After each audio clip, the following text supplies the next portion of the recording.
This is a video I honestly wasn't sure I was ever going to make.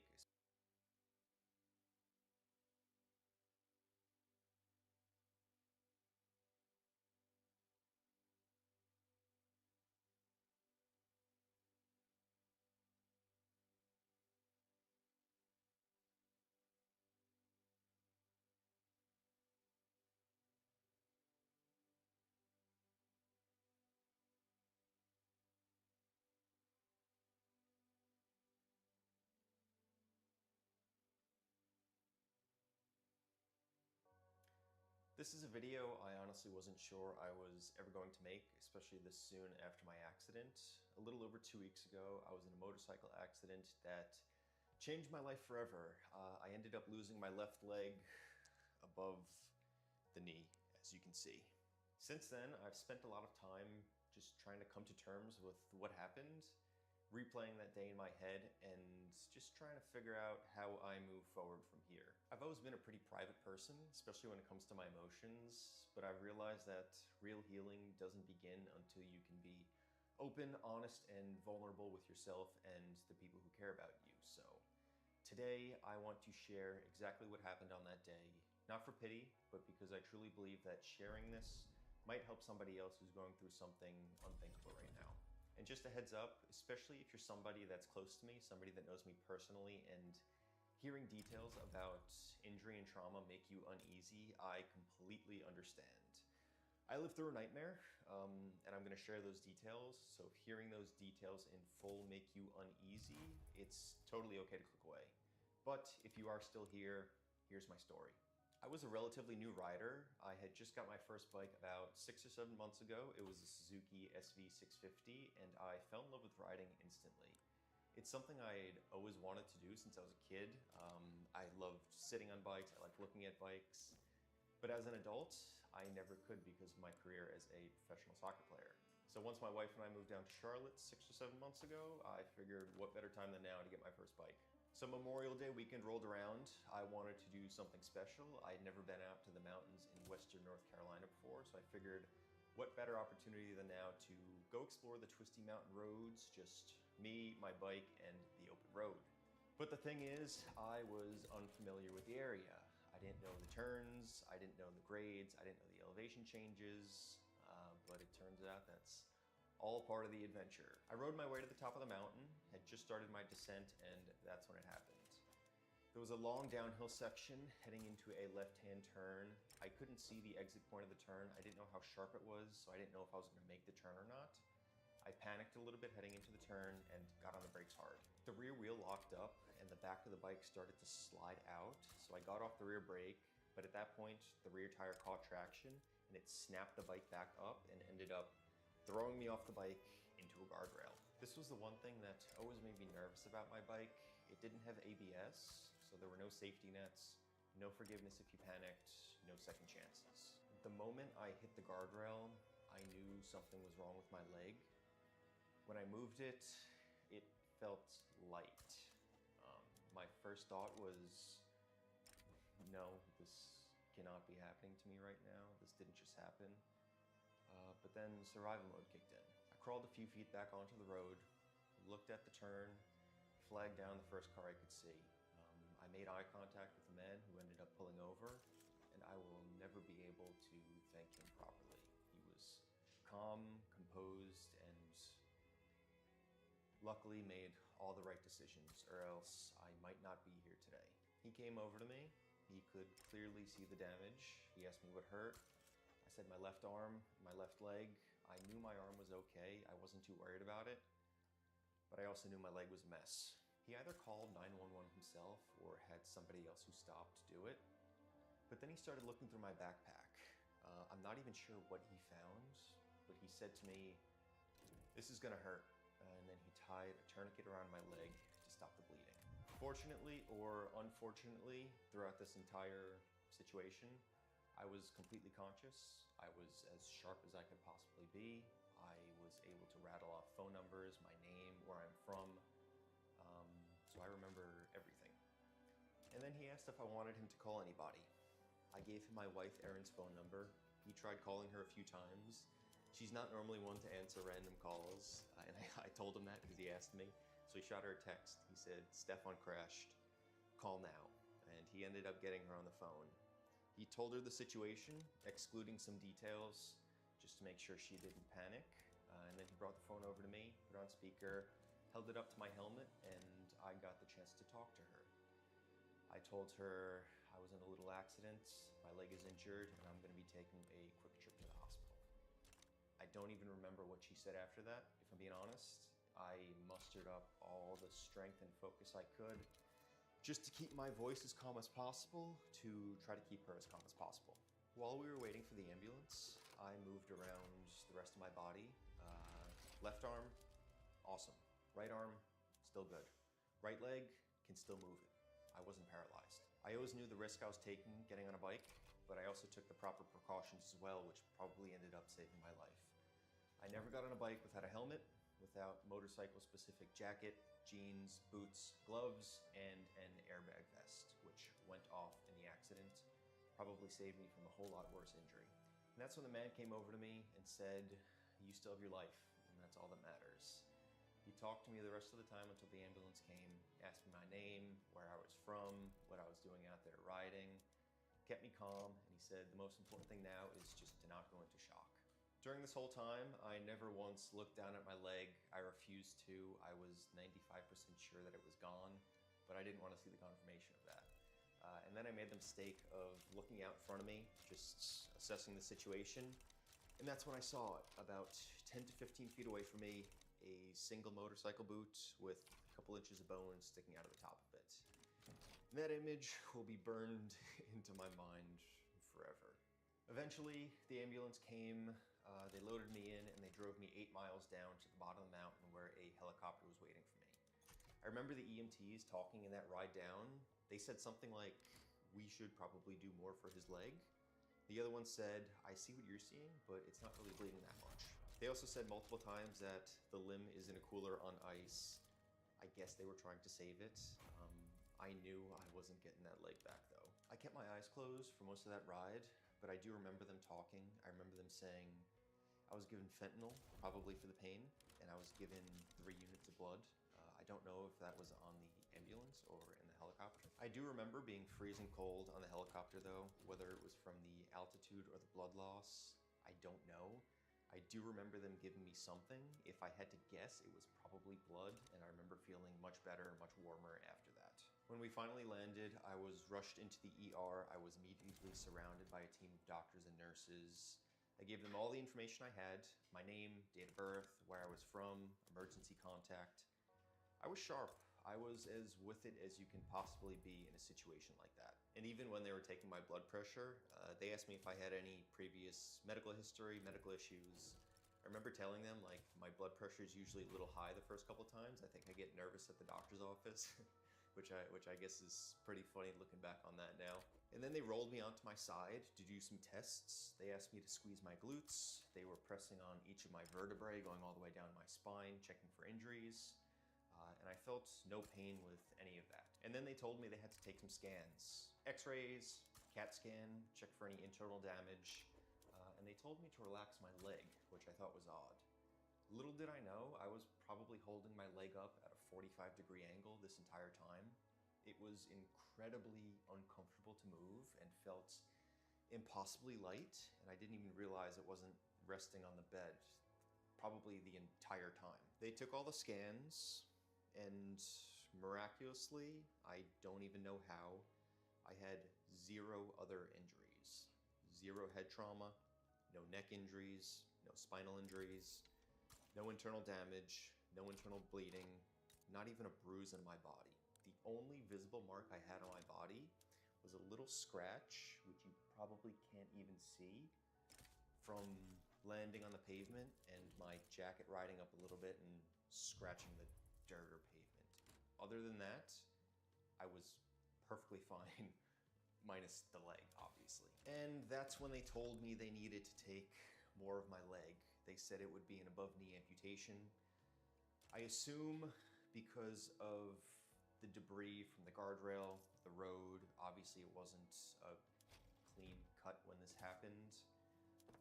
They needed to take it from a fresh area. So they took the rest of my leg from a couple inches above the knee. I said, okay, do what you gotta do. I was a little bit nervous at first when they told me they were gonna take me from above the knee. I know how important a biological knee is to walking, but I got over that pretty quickly.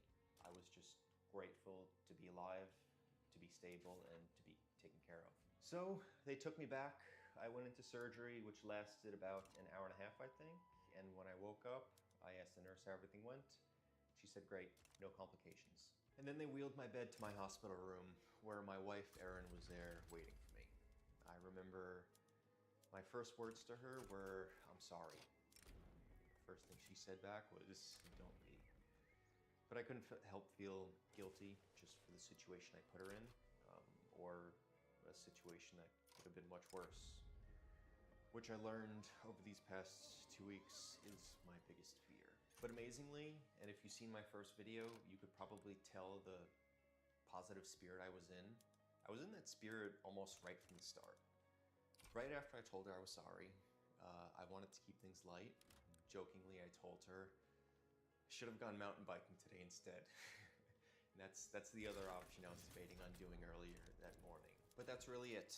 We ended up staying in the hospital for 7 nights. I had another surgery 3 days later. And that's my story. That's how I lost my leg. But I didn't lose my life. I sure as hell didn't lose my purpose. Recovery is gonna be a journey.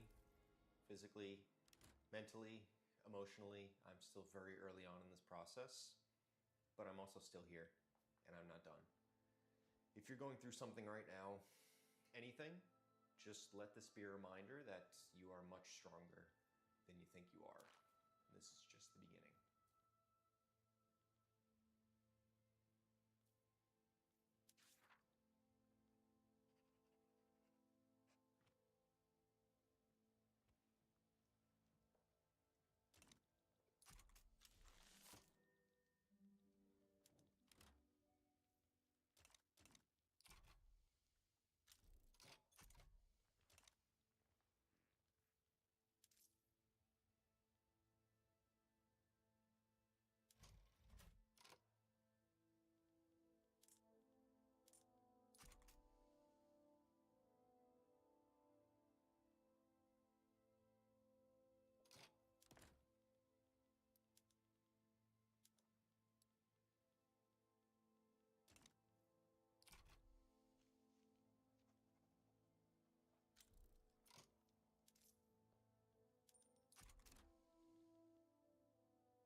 Hi guys, what is up? Welcome back to my channel. So for today's video, we are going to be doing something a little bit different. This is a story time of how I got paralyzed. Yeah, I'm a T4 paraplegic. I've been paralyzed for about 1.5 years now, which is crazy to me. It feels like yesterday. But yeah, I really wanted to share my story with you guys, and I really hope you enjoy. So yeah, let's get into it. Subscribe, and yeah, let's do it. Okay, so I want to start the story. It's a very long story, and it's definitely not your ordinary how I got paralyzed story. It wasn't a car accident. It wasn't, you know, anything like that. It's definitely a 1 in a million, so I guess that's kind of cool if you want to see it like that. But yeah, let's start from the beginning. It all started at my friend's house. It was a Saturday night, and I just kind of was really tired. I didn't eat dinner that night. I went to bed at 8 o'clock, and that's like really not like me, especially if all my friends are up and we're like having a like good old time and we're just like hanging out. I'm not gonna fall asleep at 8 o'clock. I didn't eat dinner, also not like me. So yeah, it kind of just started off there, just really feeling achy and gross, not really having like any pain, just really feeling tired. And then I went to bed that night, 8 o'clock, again on my friend's couch, and I woke up the next morning, didn't eat breakfast. Again, just really feeling like just really tired, very blank face, not like super, you know, social. And if you know me, that's like crazy. Like, you know something's wrong when Sydney doesn't eat, when Sydney doesn't talk, you know something's going on here. But yeah, so even her mom, my friend's mom, was like, is she okay? Like, Sydney's, and this is like one of my best friend's moms, so like I used to go to her house all the time. And so her mom was like, is she okay? She didn't eat like dinner, and she's not like talking a lot. Just like see if she's like sick or anything. And it's tricky because I didn't really know. I didn't want to say I was sick. I just knew that, you know, something wasn't like quite right. I just wasn't feeling like the best. But you know, I just moved on. And then the next morning, it was Sunday, I had volleyball practice, and I went to volleyball practice, and I started to get heartburn, which was like really weird. That's kind of the first sign of like pain. I started to get heartburn in my chest, or what felt like heartburn, and I was just like, no big deal, just kind of like, you know how heartburn feels. It's not like the funnest, it just kind of like aches and it's kind of uncomfortable. But yeah, I even remember telling one of my volleyball players that I had heartburn, and yeah, she was just like, oh.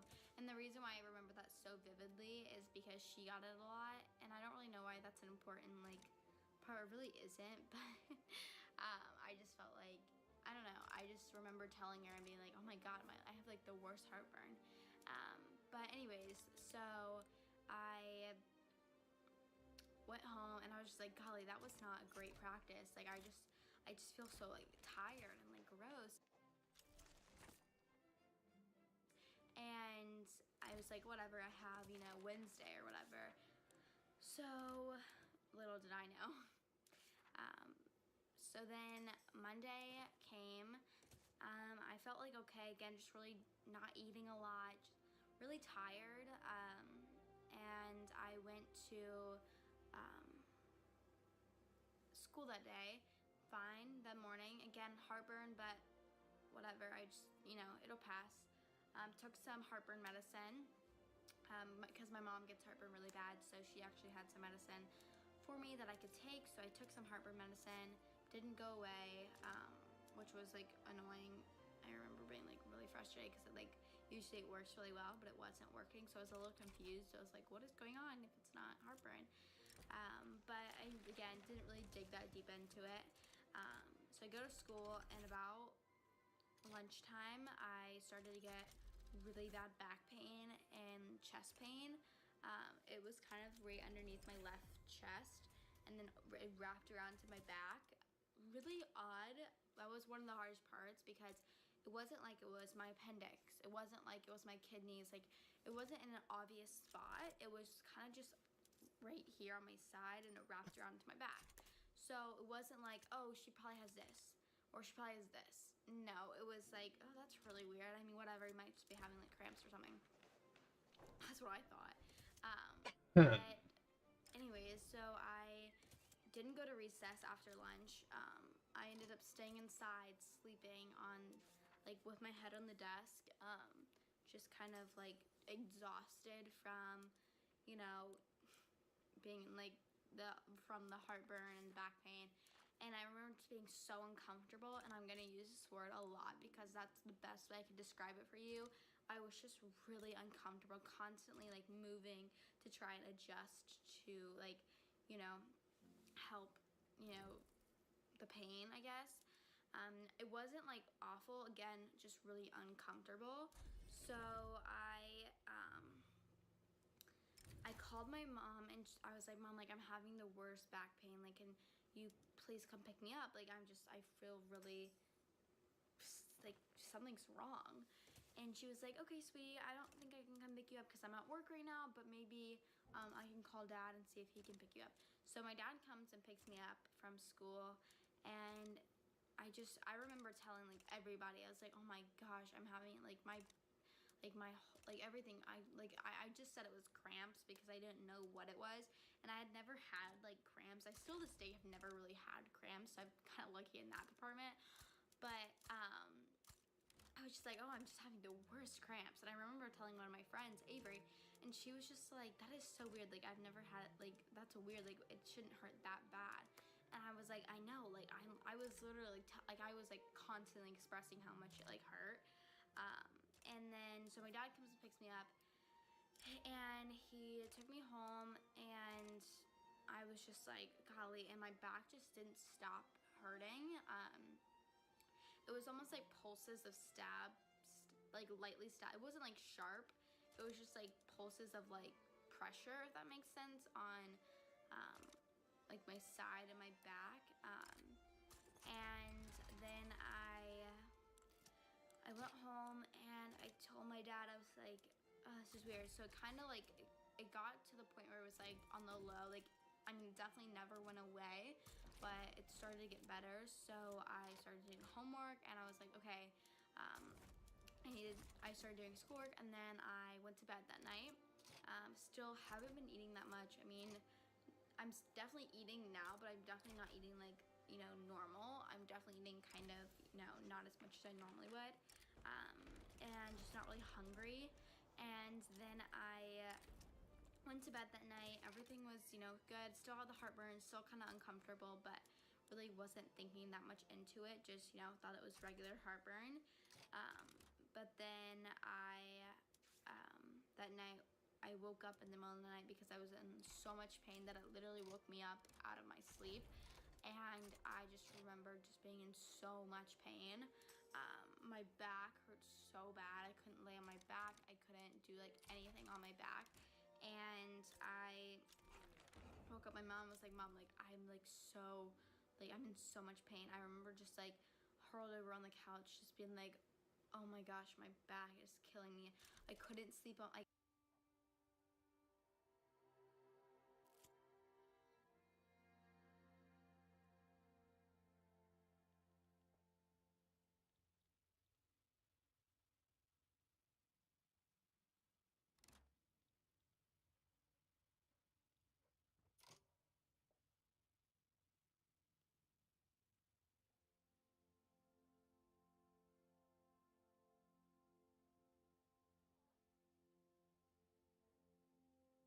started to lose the kind of small amount of money I'd built up very quickly, and I panicked. And I put a whole series of kind of speculative bets on, and suddenly that money had become £58,000, which is obviously an extraordinary amount of money. It can change most people's lives, but to me at that moment in my life, it honestly felt like nothing. So the following day, out of desperation, I did the most stupid thing. And I decided to put it all on one bet, one horse in one horse race. And I said to myself at that point in my life that if that horse was to win, I'd win the money back. Yes, I might lose my house and my job, but at least I'm not in prison. Life can continue, but if that horse loses, there's no way I can possibly tell anybody what I've just told you, and I'm going to go and kill myself.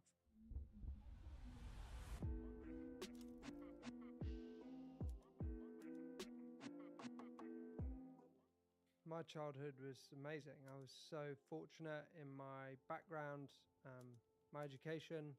I had a very loving, supportive family. I was actually, you wouldn't believe it looking at me, but I was born and brought up in Kenya. So I spent the first few years of my life there, and life was pretty good. Had very loving parents, older sister, younger brother. Always from a young age had been kind of obsessed with sport. That was what I spent most of my time doing. Obviously a very outdoor lifestyle. Then when we moved back to the UK when I was 6, as I say, all I wanted to ever do was play sport. Unfortunately for me, I was pretty good at it, but cricket was the thing that I was sort of best at. I got pulled out of school cricket. I got the opportunity to kind of pursue that dream on an academy. I spent my final 4 years at school combining studies with essentially preparing for a life in professional sport. And that dream became a reality when I was 18, when I signed a professional cricket contract and started to get paid to do what I loved. Things continued to go pretty well on that front until in 2016 I made a difficult decision to go to university to continue my studies, but essentially combine the two. And obviously that was when gambling became part of my life, and life went in a slightly different direction.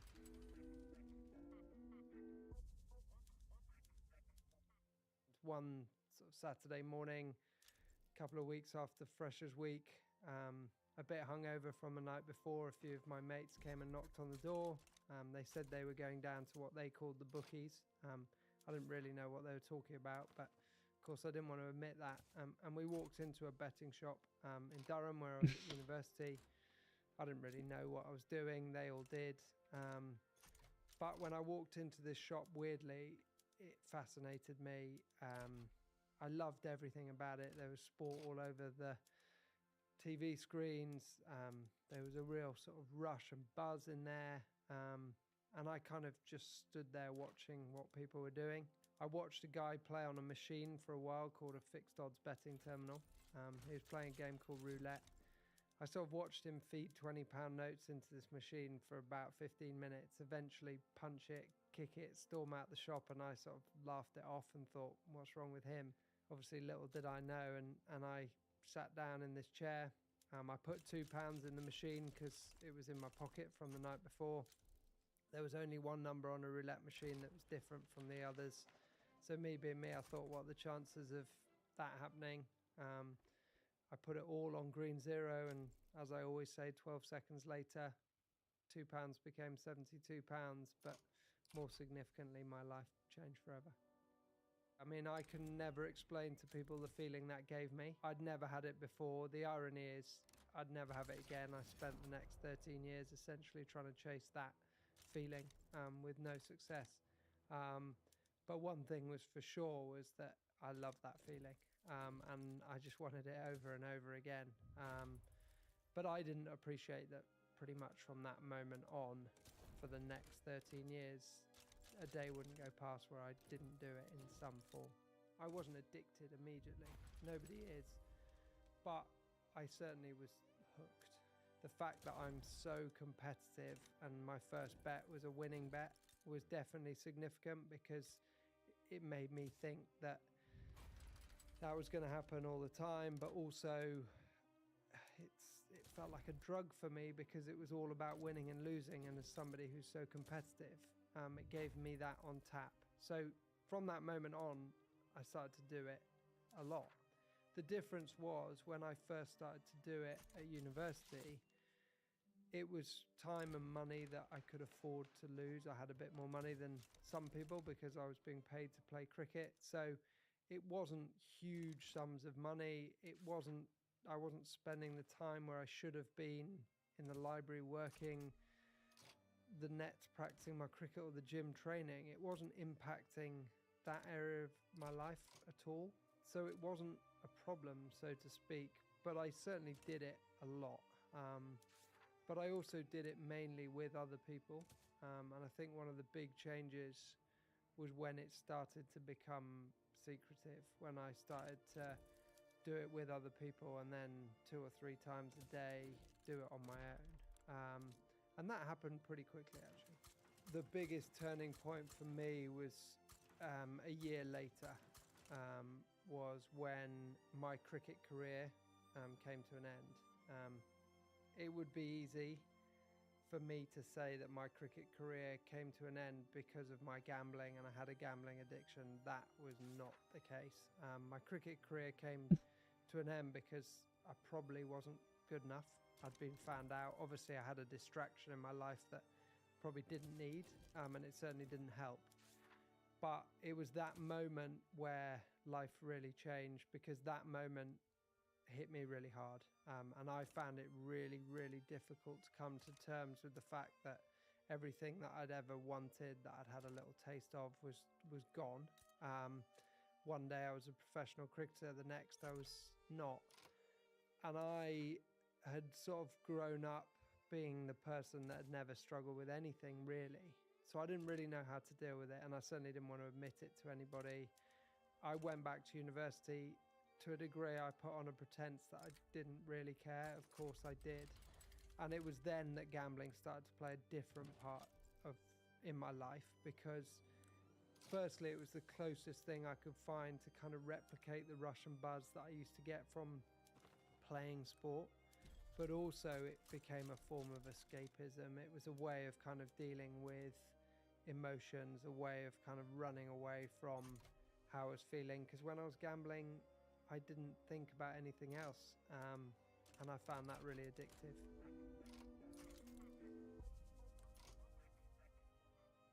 I never really knew what I wanted to do with my life unless it was playing sport. And so when I finished at university, I was at a little bit of a loss. And I probably made the mistake at that point of kind of following the crowd and doing what everybody else was doing. And I moved to London because I had a degree, a CV that allowed me to get a job in finance, and got paid relatively a pretty big salary for my age. And actually the worst thing about it for me is now I had access to that money, but also I had huge amount more freedom than I'd ever had before. In London, there were these shops everywhere that I could go to on my lunch breaks after work. There were bars I could go to all evening, casinos all night. And really, for the first time in my life, I didn't have anybody kind of looking over my shoulder telling me what to do or what not to do, which is what I'd had in most of those other environments. And I didn't know how to manage my money and the temptations. And it was at that point that I started to gamble a huge amount.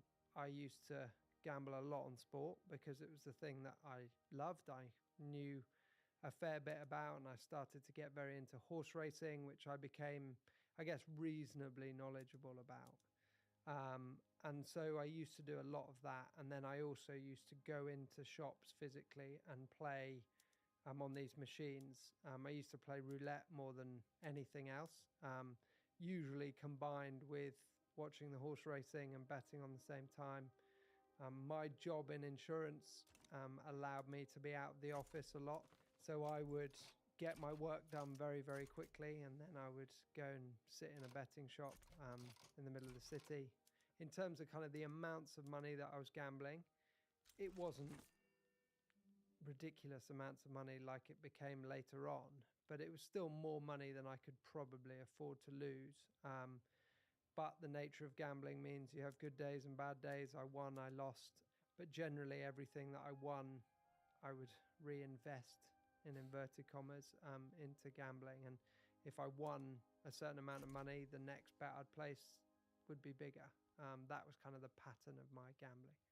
To most people, it appeared that I was successful, and nobody really knew how much I was gambling. People knew I gambled, but they didn't know how much I was doing it because I was keeping so much of it kind of secret.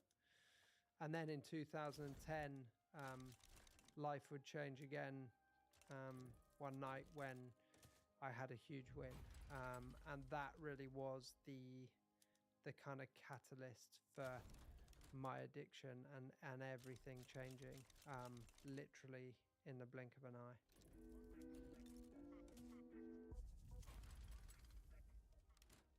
One night when I'd arranged to meet some mates in a bar in central London, I think I suggested the bar because I knew that there was a William Hill betting shop 2 doors down. It was a Wednesday night, there was some Champions League football on, and of course I wanted to put a bet on. So I got there a few minutes early. I walked downstairs to this shop. I'd had some good news at work, so I thought, you know what, got a bit more money, I'm gonna put a big bet on. And I did. I put the biggest bet I'd put on to that point by distance on a series of football matches, on a football accumulator. And I basically went upstairs, started getting drunk with my mates, didn't really think anything of it, and then on my way home checked the results, and they'd all come in, and that night £500 became just shy of £35,000. Most people who won that amount of money or had something similar would, the first thing they'd do is they'd ring everybody, they'd tell everybody, they'd put it all over social media these days. I didn't tell anyone, because to me it was like, well, then people will find out how much I'm gambling, everybody will kind of keep a close eye on me, whereas actually now I've got essentially £35,000 to gamble with and make even more money. And it was at that point really that it changed, because then I thought I was invincible. I also kind of thought now every time I gambled, I could win that amount of money. If I didn't, well, it doesn't matter, it's happened before, it's bound to happen again. In the short term, I didn't need the money because I wasn't struggling financially. But actually, the worst thing about it, which I now understand, is then it became like a drug that you take, because then if I didn't win that amount of money, it didn't give me the same kind of rush, the same buzz, the same hit. And I started to basically overnight increase my stakes. My bets went from £20 to £200, £50 to 500, £100 to 1,000 overnight, because I had it. And I never told a single person in the world I won that money that night. And that was quite hard, but what was harder was I'd lost it in 4.5 weeks. And of course then, when you lose it, the first thing you want to do is get it back. And so I tried to win it back as quickly as possible, and then I started to lose even more quickly. And it was then that I started to feel guilty, embarrassed, ashamed, feelings that aren't easy to deal with. And then I started to combat those emotions and deal with it by drinking a lot of alcohol, by taking drugs in secret. And then life started to spiral in a very, very different direction pretty quickly. My sole intention was to try and get myself out of the mess that I had got myself into. And I thought to myself, do you know what, all I need to do is kind of win the money back that I've lost, and then I'll stop gambling, because this isn't good for me or good for anybody else. And I definitely recognize that. But of course, the difficulty was now is that I couldn't stop. And so then in kind of 6 months later, in December 2011, I decided that actually I needed to get out of London. I took the decision to move out of London and become a teacher. The main reason I did that was because my family were all in teaching. I knew people wouldn't think it was strange. People wouldn't ask as many questions. I had the opportunity at that point to say, look, this has happened. I'm in this situation. This is why I'm doing it. But I couldn't bring myself to be honest. I didn't want people to be angry. I didn't want people to be disappointed. I didn't want people to know I'd made mistakes. And I certainly didn't want to tell them it was gambling. And that was part of the problem, is I just thought, well, it's gambling. Firstly, I should be able to stop when I want. But also, I thought, well, people will just think I'm an idiot. And of course, now I understand that actually it's very different to that. But that's the biggest regret. And at that point, if I'd done something about it, if I'd told people, my life would probably look very different. As a teacher, came across my first holiday, which is brilliant for most teachers, but for me, it was the worst time because I'm somebody who's not good with time on my hands. I hate being bored, and suddenly I had whole days where, what do I do? How do I fill it? And it was gambling. So I started to do it more and more again. There was also a financial driver to it, which I realise now is so stupid, but I thought to myself, well, maybe I can use gambling to get myself out of the debt that I've got. But also other things started to happen and go wrong in my life, and now gambling again was kind of playing a different part. And I think the problem with any addiction is when you're faced with anything that's difficult, any sort of challenge or adversity, you run away and you escape to what weirdly feels to you like a safe place, but it's actually the most dangerous place you can be, because when you're doing it or using, you're not really engaging reality, you're not thinking about anything else, and you live in this little bubble.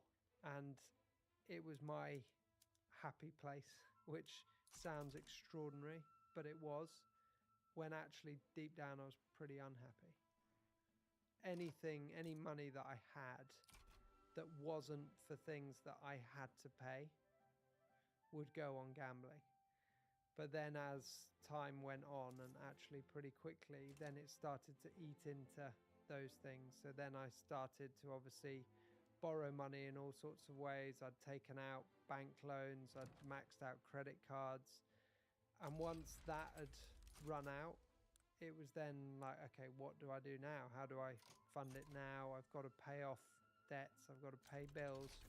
And it was then that I started to turn to things like payday loans, which are obviously incredibly dangerous and financially damaging in so many ways. I'd gamble all that away, and then it was at that point that, out of desperation, I started to turn to individuals in quite an extraordinary way. I would tell them anything and everything. Obviously all lies, never the truth, because all that money was going on gambling or to deal with the consequences of gambling. Often it was things like something's happened to my car, or I've been to the dentist and I've got to have some sort of surgery, or the tax man's hit me with an unexpected bill. I recycled quite a few too, to different individuals, ones that had worked previously. And I just became very good at hiding it. And I think because I was the sort of person that actually I think people liked, people respected, I was believable. I'd lost my morals, my values, my principles, I did things that I just would never do. I can't believe that I did, but nothing would get in the way of my addiction or me having a bet. It wasn't about how much money I won or lost or the outcome. It was about being in the bet, and that's what the addiction was. And at that point, I'd kind of hit self-destruct button anyway, because I was a bit like, well, I'm in that much trouble financially, I'm never going to get myself out of it, so I might as well, for want of a better phrase, blow myself up. And I remember times where I'd lost everything.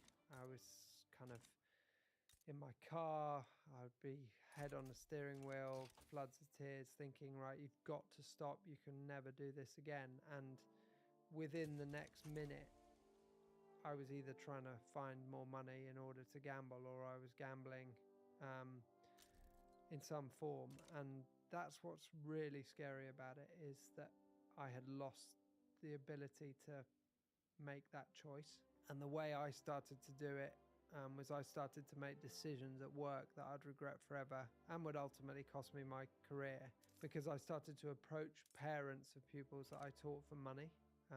I wasn't stupid. I knew some of these people, because of the type of school I worked in, were wealthy people who probably had the money to lend me that they didn't need. And I told them lies. People liked me, respected me. They were ultimately worried about me. They had the money to lend me. I was promising to pay them back, but I couldn't because I was gambling all away. That was kind of how I funded my addiction. But also, I think a lot of people think, well, the one way to spot sign of a gambling addict is, well, if they've got no money. I always had money because I was borrowing huge sums of money off people. So whenever I needed to buy a round of drinks, whenever I needed to go out for a meal and pay for it, I was able to do that. The difference was it wasn't my money. My rock bottom came in 2018, March 2018, when it was at the point where I kind of knew that there wasn't a way out, because too many people had now become aware of what was going on and had started to ask questions. But also that coincided with the school finding out what was going on, because rightly so, they'd received complaints from people. I knew I was going to lose my job, and I knew, because of some of the things that I'd done that other people didn't know about, that I could potentially go to prison. I kind of panicked, and it got really desperate for me. The irony of a gambling addiction, which is I think the only thing that is different from other addictions, is the only thing you ever think is going to solve it is the thing that's caused it in the first place. And because of the type of person I am, which I've touched upon, I thought to myself, well, all I need to do is win the money back. If I can win the money back, it will get rid of the problem, because I can suddenly pay everybody back. I mean, I thought at the time when I was doing it, I thought it was the best part of £500,000. The reality was it probably wasn't quite that much, but that's the figure that I had in my head. And I honestly and stupidly believed that I could do it. And part of this perfect storm was that by chance, it was also at that point the start of the Cheltenham Horse Racing Festival, which is the biggest horse racing festival in the world. And I honestly but stupidly believed I could turn that money into what I thought needed to be £500,000. So I rang somebody up. I borrowed some money, having told them a lie I'm not proud of. Quite hard for me to admit, actually. But I said to that person, look, desperately need this money, but I'll pay you back at the end of the week, because I thought, well, I can do it this week. And so during the festival in 2018, I gambled all day, every day. Literally, I won, I lost. I can never explain how stressful it was, this kind of emotional roller coaster that I was on. And then on the Thursday, I started to lose the kind of small amount of money I'd built up very quickly. And I panicked. And I put a whole series of kind of speculative bets on that not even I thought had a chance. But it was kind of a last-ditch attempt to salvage the situation. And I then had one bit of luck, which I don't think will ever happen again. And suddenly that money had become £58,000, which is obviously an extraordinary amount of money. It can change most people's lives. But to me at that moment in my life, it honestly felt like nothing. So the following day, out of desperation, I did the most stupid thing. And I decided to put it all on one bet, one horse in one horse race. And I said to myself at that point in my life that if that horse was to win, I'd win the money back. Yes, I might lose my house and my job, but at least I'm not in prison. Life can continue, but if that horse loses, there's no way I can possibly tell anybody what I've just told you, and I'm going to go and kill myself. And I actually watched that horse race sat in a lesson. I had 18 pupils sat in front of me who were doing some work in complete silence. I sat behind the school computer pretending nothing was happening. I watched the horse come second by a couple of lengths, and my whole world come crashing down.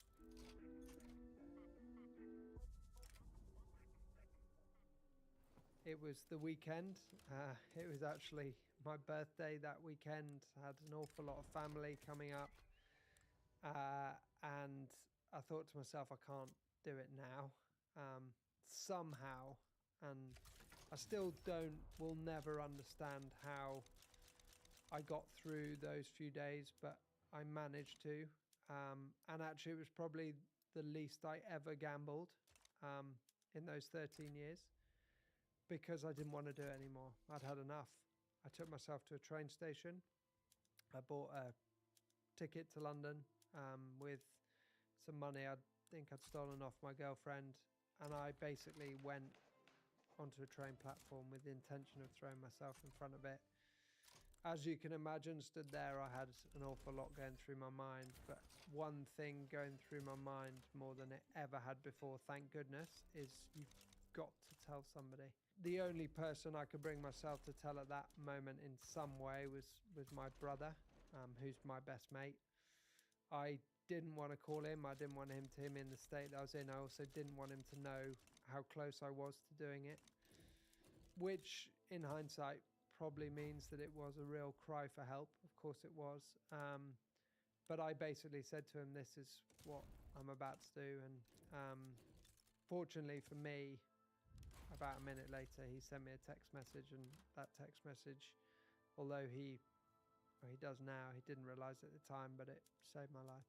And it was very him. He said to me, look, he said, I'll never understand what can be that bad, but don't you dare do what you're about to do. He said, for goodness sake, whatever's going on, he said, you've got to talk.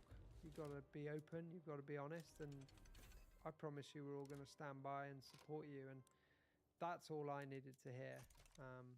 So I stood back. I didn't do what I was about to do. The best decision I ever made.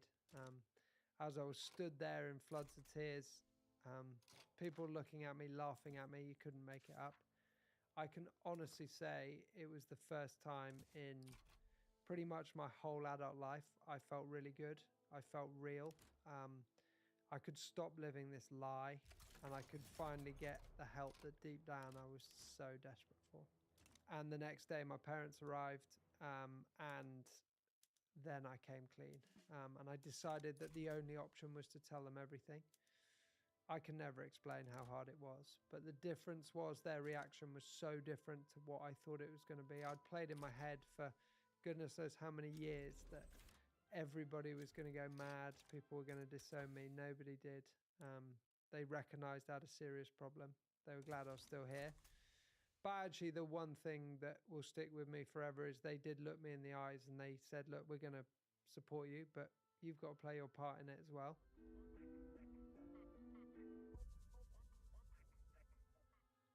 The priority at that point was obviously to sort myself out, to stop gambling, and to get myself in a situation where I was essentially mentally stable, and then deal with everything else.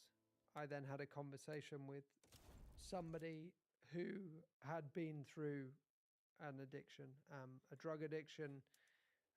It was actually the lady who I went to get support from. I went to her treatment centre in London, but I had a phone conversation with her that day, and that was the difference. It was the first person that I'd ever spoken to who understood what I'd done, what I'd been through, the way I was feeling, and gave me hope because she reassured me that she'd been there, she'd done that, and that she was now in a very different place. And a lot of people say the opposite of addiction is connection, for very good reason. And so that gave me hope that there was a way out. The initial stages of that process of treatment were really, really hard. I had to have a long, hard look at myself in the mirror. I had to accept what I'd done. I had to own it. But the most important thing about those early stages, other than being in a protected environment where I couldn't physically do it and access it, was to start to understand my addiction. And that was a long process. I wanted a quick fix. I'll never be cured, something that I deal with every day for the rest of my life. And I just have to take it one day at a time. But those few weeks allowed me to start that and begin that journey. I don't have the same urges and temptations as I once had. I mean, I get constant reminders that I could do it. I'm never far away from it, but I don't have to deal with it in the same way that I did in the early stages. I also know that I'm somebody who can't, and I'm at peace with that now. 6.5 years now, so 22nd of March 2018. Since then, I've been gamble free and intend to be for the rest of my life. But every day that goes past, it gets easier. I don't think about it as much. The nature of what I do now and sharing my story most days means that I do remind myself of where I was and never want to be again. But also, I don't want to be defined by it. And I'd rather be defined by my recovery than my addiction.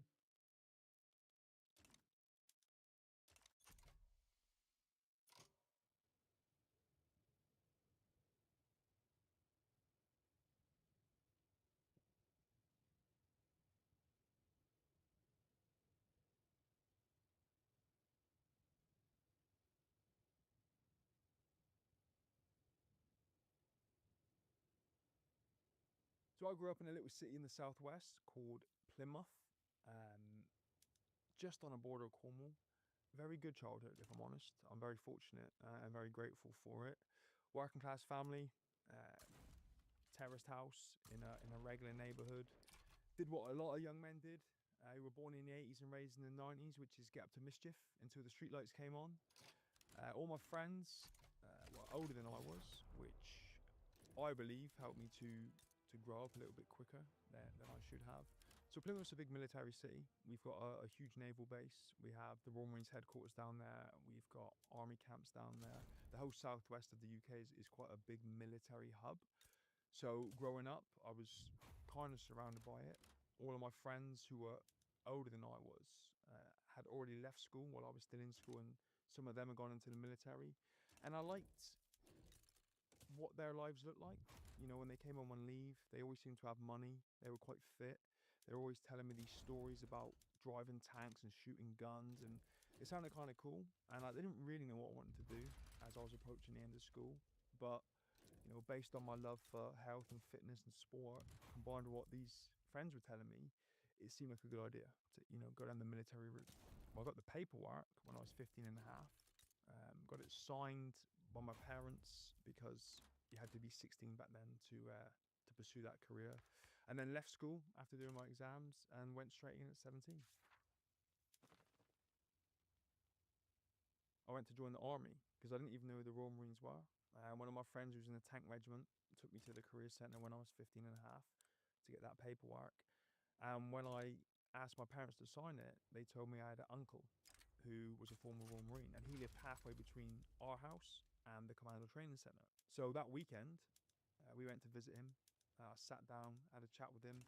He had done a full 22-year career, and he had gone from the rank of Marine, which is the Royal Marines equivalent of private, up to a captain in his 22-year career. And he told me all about the things he had done and experienced. He told me why the Royal Marines were slightly different to regular branches of the military. And then I went back to the career centre where I got my paperwork from originally and watched the Royal Marine recruitment video, and it just blew my mind. I get goosebumps now just thinking about that video. And from that moment, that was all I wanted to do. I wanted to see if I had what it took, physically, mentally and spiritually, to be able to join this band of brothers that I'd seen and heard about. So Royal Marines are very specialised. We are naval, amphibious troops. If you were going to compare it, I think, to American military, we're kind of on par with the Navy SEALs. We're not special forces. We're like the step down from that, but a lot of Royal Marines do go on to fill those roles in the special forces. Went and started recruit training in February 2001, and the only way I can describe the first day and that first 2-week period would be like drinking from a fire hose. It's 1,000 miles an hour. There's too much information to take in. It's overwhelming. You're running everywhere. You have no idea what you're doing. It feels like you're drowning. It's overwhelming. It's scary. You're surrounded by, well, I was surrounded by 64 other men. I was still a boy. I was terrified. Most of the first week, when I went to bed at night, I wanted to go home. I think one night I might have even cried. I detested it. I hated it. But for some reason, just stuck with it and took it day by day. I first deployed to Iraq in 2003 when I was 19 on something called Operation Telic 1, which was the initial push over the Kuwait Iraqi border. I deployed there for 3.5 months, came back, physically and mentally in one piece, fortunately. But yeah, I experienced it at a very young age.